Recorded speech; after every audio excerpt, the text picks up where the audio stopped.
YouTube, how's it going? The Goat House is back with my week one score predictions. Did this series last year. Really excited to do it again. I go through every single game each week, predict the score, and then I take a look at the line, and we'll kind of do that with you guys here, see if any of these games are worth betting. We also do straight up picks for every week with multiple Goat House members, more than just me. So you can check that video out. It is already up. You get more perspectives on games. I think it'll help you out a bunch. Right before we get started, we got extra content available. You can join our Discord private chat, constant NFL discussions, constant Q&As from multiple different people, and you can join our NFL Pick'ems League before it's too late, almost too late. So if you want to do that, get on it. There is a prize for the winner at the end of the year, and you can possibly get bonus NFL videos, behind-the-scenes content, plenty more. You can get access to all that by clicking that link towards the top of the description. It's also at the top of your screen right now, patreon.com/thegoathouse. Appreciate you very much if you check it out. Also appreciate you very much if you subscribe. A lot of subscribers gained recently. Love you guys for that. If you don't subscribe, it'll be worth it. Constant football content all year long. Click the notifications on. Click that like button. Check out our Twitter. Game 1, Bears at home versus the Green Bay Packers, a very tough one. Week 1's mysterious. Tough to bet on week 1. You don't know what's going to happen. But I went ahead and predicted the score of Packers 20 and Bears 21. Yes, that close. And then I went up and saw the line. So I predict the scores before I actually look at the line. I don't want anything getting in my head. But then, for purpose of the graphics, we throw the lines up there. So the Packers are +3 versus Chicago. I have the Bears winning by 1. So even though it looks like I have the Packers covering there, I still wouldn't really touch it because this is, I think, the closest game of the week. And there's a lot of question marks in this game, you know. Predicting the score in my head, when I predict the score, I kind of like visualize the game and try to figure out what's going to happen in this game. And I was actually thinking a late Trubisky touchdown winning drive possibly. You know, maybe not super late, but fourth quarter. You know, he seems to play better in the fourth quarter. I think he'll start off a little slow since he hasn't actually played an actual opponent since the Eagles game in the playoffs. So I think he can start off a little slow, but I think he can get going in the fourth quarter and then score late. So the Packers could be winning. But yeah, that's why there's a lot of question marks. You know, Trubisky hasn't actually played an actual opponent where they didn't even have a joint practice, and he didn't play an opponent where he knew there was a possibility he can get hit. He knew he wasn't going to get hit playing his own defense. So I think he can start off rusty for that.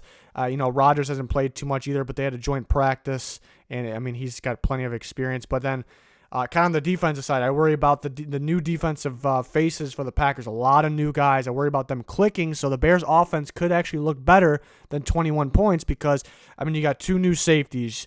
You got a lot of young corners. You got 2 new pass rushers. Rashawn Gary's going to be a rotation pass rusher. He's new. You're going to have a new middle linebacker next to Blake Martinez in there. You're going to have a new D-line besides Kenny Clark. So how will that be in week 1? You know, it's a mystery. It's an absolute mystery. But you do have Rodgers, and you do have talent. You know, you do have talent on this Packers team. Really, the deciding factor is who's home here. That's what was the deciding factor for me, and it's a 1-point game, so +3. You make your own decision on that one. There's a lot of questions. It's going to be a good game. Great way to start the season off. So next game, Titans and Browns. I have a similar score line here, 20-24. The Titans are +5.5 against the Browns, and I have them losing by 4. Another very close call. I was going to pick the Titans for this game. I kind of had that the whole way until I knew Taylor Lewan was out, and then Myles Garrett coming off that edge kind of scared me. So that was the difference for the game, and the reason why I had the Browns. Are also home. That helps. But that was the difference. Taylor Lewan being out, they get enough pressure on Mariota. I think the Browns can come out hot. I think they can get up in this game pretty early. They're probably going to go some no huddle, and the Titans got a very good defense, but week 1, you can't really game plan. You can practice a little bit for what they may do, but you can't really game plan fully. So that's why I think the Browns will come out hot, but then the Titans defense can start to figure it out, and they won't be able to run no huddle the whole game. So they'll make it close. They'll kind of come back, but they won't really fully come back. So that's where I came up with that score. That was kind of what I visualized in my head, +5.5. Too close to call. I think the Titans actually could have a better season than the Browns, but yeah, the factor was Myles Garrett versus no Taylor Lewan was the factor and why I had the Browns winning. So close call in terms of the line there. Will the Titans cover? I had them only losing by 4, but it's a close call.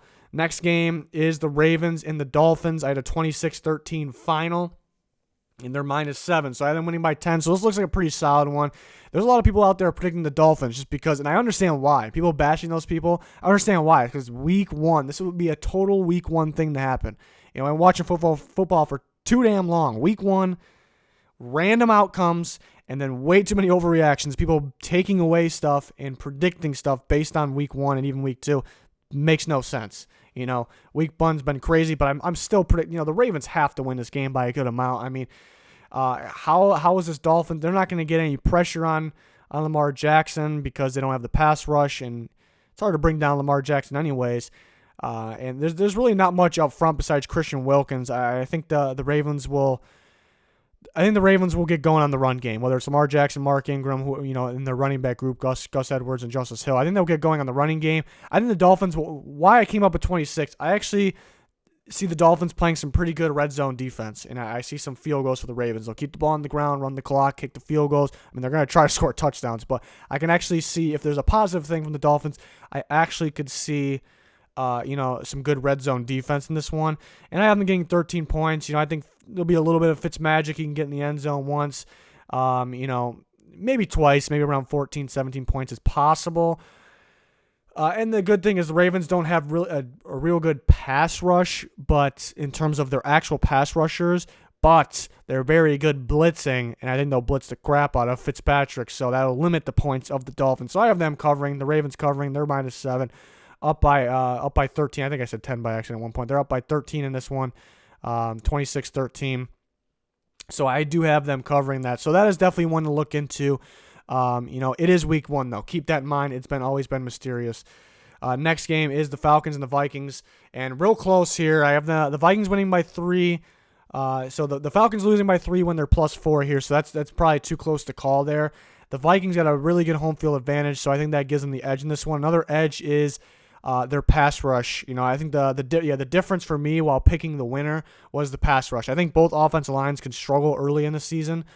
Pretty young, added some new guys. But so who has the better pass rush? I think the Vikings definitely have the better pass rush with Daniel Hunter mainly, but they have Everson Griffin, Linval Joseph. But maybe Vic Beasley steps it up again. Pretty good pass rush over there for the Falcons as well. Tack McKinley, Adrian Claiborne had himself a year or 2 years ago for the Falcons. So this is probably one I wouldn't touch, but again, the reason for the Vikings was the pass rush, the defense, and their home. Tough place to play. So that was my prediction, 27-24 for the Vikings.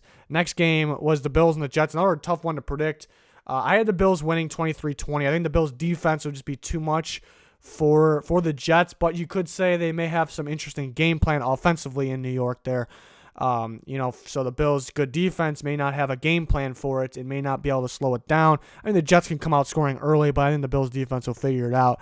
And the Bills, the Jets won't bring an insane amount of pressure. They don't have, the defensive line can get some pressure. They don't have actual pass rushers, so it shouldn't affect Bills' offense all that much. Do they have enough firepower to score more than 23 points? I think we can see some field goals in this one. So I have the Bills winning by 3 while also +3. So it looks like a solid one, but a lot of people picking the Jets in this one.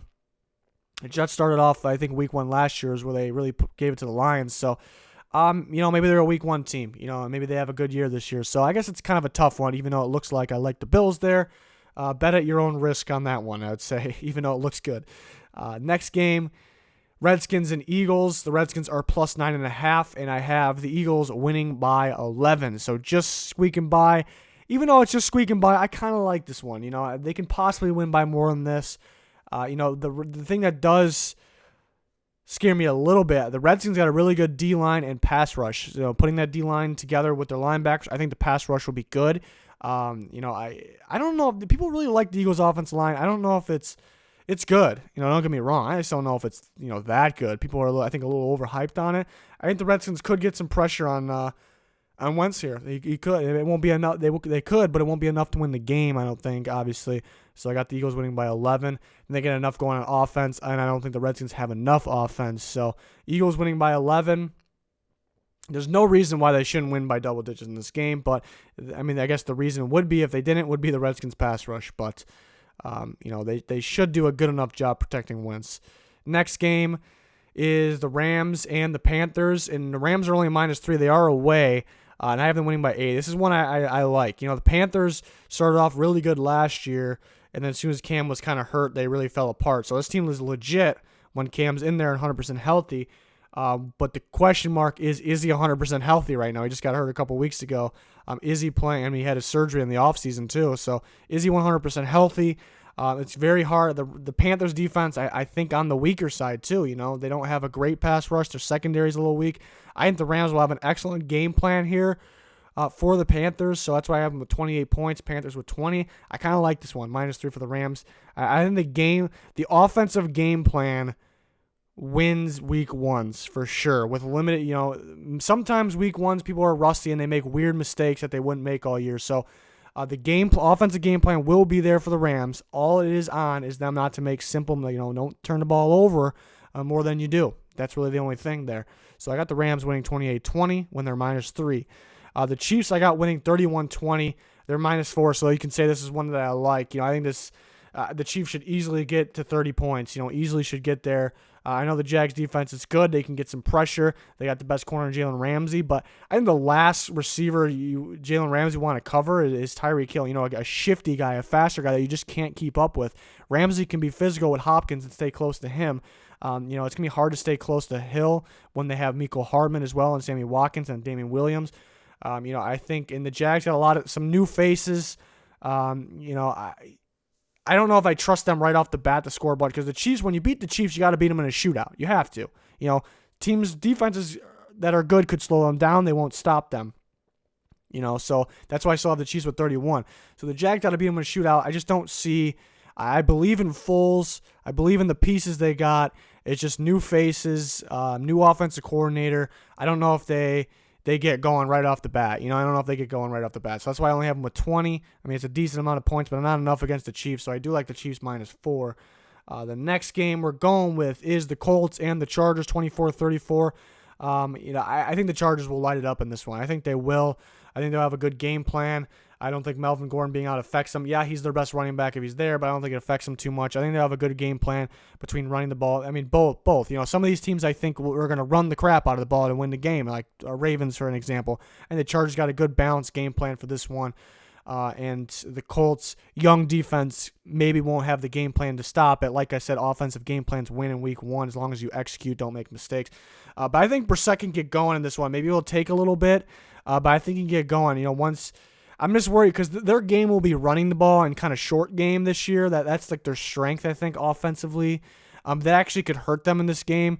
I want them to try to throw downfield, with no Derwin James. And their corners are pretty good, but I think you can throw deep downfield. They just kind of got to open that up, So I think being down could open that up. But Frank Reich can game plan. He's a good coach, so this could potentially be a shootout here. The Colts are +6.5. I do have the Chargers winning by 10.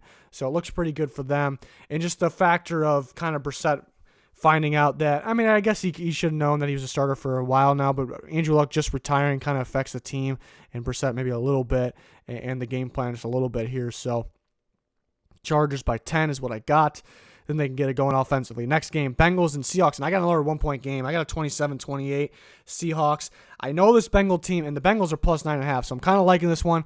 At the same time of me looking like I really like it, I know it's risky because I'm probably the only person that has it this close, unless it's Bengals fans picking the Bengals to win. But it's realistic the Bengals can win this game. They start off really good in years, They are beat up on the offense line. They don't have A.J. Green. I think it's mainly the offensive line thing that worries me, and actually not A.J. Green, as crazy as that sounds. Yeah, they're better with A.J. Green, but I think Joe Mixon runs wild in this game. I think he runs very well. No Jaron Reed, the best run stopper on the Seahawks in. Clowney's a good run stopper, but in terms of interior, and then, they do have a good linebacker unit that stop the run, but getting by the D-line, I think Joe Mixon will be able to do that, and getting around it, too. I think they'll be able to do that. And Dalton seems to be able to throw early in season. Seems to be able to throw. Tyler Boyd's a very good receiver. The tight end group's healthy, actually, so that's something. And the offense gets going. And I think the Seahawks also run the crap out of the ball. So you may thought, why aren't you having the Bengals win after talking like that? They can win, but I do think the Seahawks will run the hell out of the ball as well. And it sounds like it's going to be an offensive game. A lot of scoring because of the running game, but the running game also runs the clock. So this is actually very high scoring for two teams. I think they'll run the ball extremely well in this game. So that is actually, I think, considered a shootout for that reason. I think the Seahawks are the better team and they're home. That's why I have them winning. But something about the Bengals early, and something about Joe Mixon and how Dalton plays early, and Jaron Reed being out gives me hope for the Bengals in this game, I guess. But I think the Seahawks are the better team at home. That's why I had to pick them. But I only have them winning by 1. So I do the Bengals, if they stay around 9.5 and that bumps up to 10, possibly. I'm kind of jumping all over that, even though at the same time I know it's risky because the Bengals could be one of the worst teams in football. But we do not learn who the best, the worst, or mediocre teams are in football by week 1. Every single year. Not just this year, not just last year, every single year. So keep that in mind. But at the same time, that kind of tells you that you don't know what to expect, so it's hard to bet on these games. Next game, Giants at Cowboys.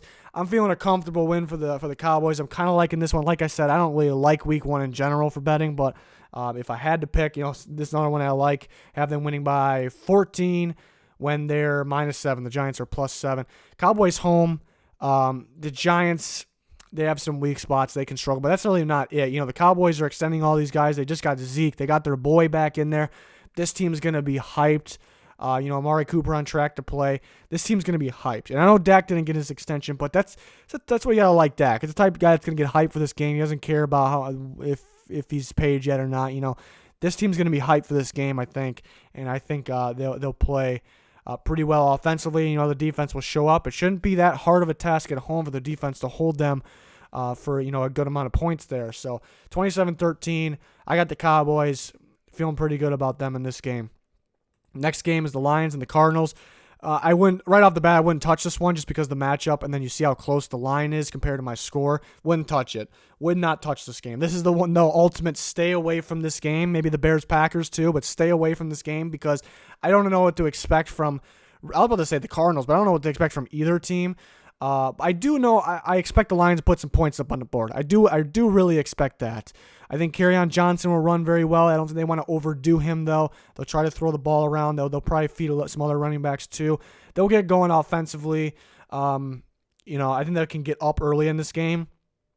But a very tough team to game plan against when you don't really have a game plan, when you don't really have footage, when it's week 1, is that offense, the Kingsbury offense, the Kyler Murray offense. So tough to game plan against. So that kind of sides with the Cardinals, especially at home. That kind of sides with them to get a bunch of points. I do have them getting 27, which is quite a bit, but it kind of sounds like more. But at the same time, what do I think the Cardinals' weakness is?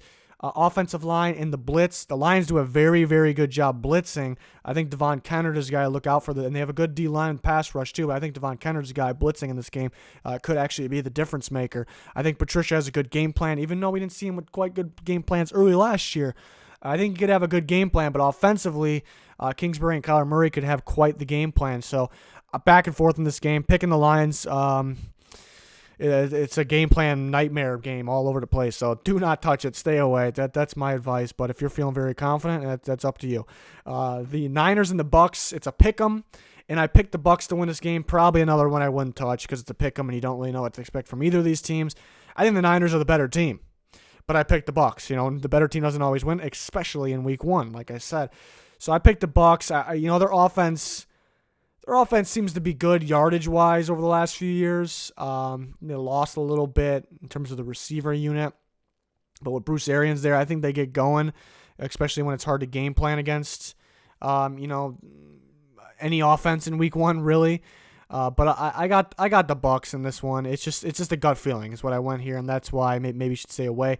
But the Niners are a pretty balanced team. They can get a good pass rush going, so we'll see. Probably another one. The more I'm talking, the more I'm realizing that one's really up in the air, and that's why it's a pick 'em.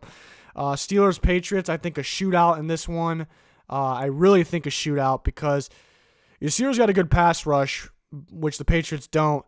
So that could be the edge for the Steelers, but really the Patriots are very smart game planning, and they're very smart not letting a lot of pressure get to Brady, and Brady's even really good under pressure when he does get pressure. So I don't know if that'll affect the game too much. And like I said, I think the pass rush got worse for the Patriots, so they won't get any pressure on the Steelers. The Steelers, I think you can run on the Patriots too. And their secondary is very good in New England, but when you had to cover for longer, you don't look as good because it's impossible. So that's why I think for those reasons, I think a shootout. I think it can go either way too. Actually, I think if it was in Pittsburgh, I'd pick the Steelers. Actually, the difference is Just a little smarter team in the Patriots with Tom Brady and Belichick, and they're home, and they're the Patriots. That's the reason I picked them 34-30. So it's going to be a fun game, fun shootout game there. The Steelers are +6, so risky one there. And this one ended up being exactly Texans +7. They lose by 7. Saints -7. They win by 7. I think it could be a game along. I was like kind of picturing a 31 to say 14 game at one point. The Saints can get real up. I think the Texans can score a lot late. I think they can get going, kind of figure out their team. Tunsil has to make an adjustment, so they can get going late and really air it out. But the Texans offense could be good in this game. I don't really expect the Saints defense wins on turnovers, so I don't really expect the Texans to turn the ball over a lot. So that's why they can kind of make it look close, like 7. But the Saints offense is just too good in this game to win it. I think the Saints will. I think they'll start off throwing all over the Texans. I think they'll throw all over them, and then they'll turn to the run game, and that'll just push them through and win this game. But in terms of the line, I got it even here. So, Saints, I almost had them winning by a little more. I was almost thinking like 34-24. The Saints have struggled early in years in the past, but this is Monday night in New Orleans. So, yeah. 24-27 Raiders I have winning. Probably another one I wouldn't touch, unfortunately. The Broncos are +1, so I guess the Vegas is on the same page as me here, kind of. I think the Broncos are the better team. I think they'll have elite defense, but I don't know if the defense will be elite in this game. Hard to game plan against, really, when you got nothing to game plan against. I think this will be, even though Gruden was there last year, I think this is a new offense. They'll have something ready for them as long as AB plays, no nonsense. They'll have a good offensive game plan. It'll be a tricky offense to stop in week 1. But then I think the Broncos, don't get me wrong, Broncos will be better this year. The defense will be elite, I think. So, but that it won't show in week 1. Like I said, you can't take anything away from week 1. There's always overreactions, but probably another game I wouldn't touch because of those reasons I explained. But maybe since the Raiders defense is on a weaker side, maybe the Broncos offense gets going at the same time. It's a tough game because the pass rush could get the car enough and you force a fumble while their offense can get going on a weaker defense. It really back and forth. You can argue both sides. So that's why it's definitely a game I would not touch. But that's what I got. That's my gut for week 1. Got to go with the gut. That's going to do it for this one, though. We have straight up picks with the members of the Goat House on the channel already, so I would recommend checking that out. Plenty more on the channel for the upcoming week. Plenty more to come for not just the NFL, for college football every single week. So hopefully you can join us. Hopefully you can subscribe, turn notifications on. That's going to do it for this one. Thanks, everyone, for watching. Goodbye.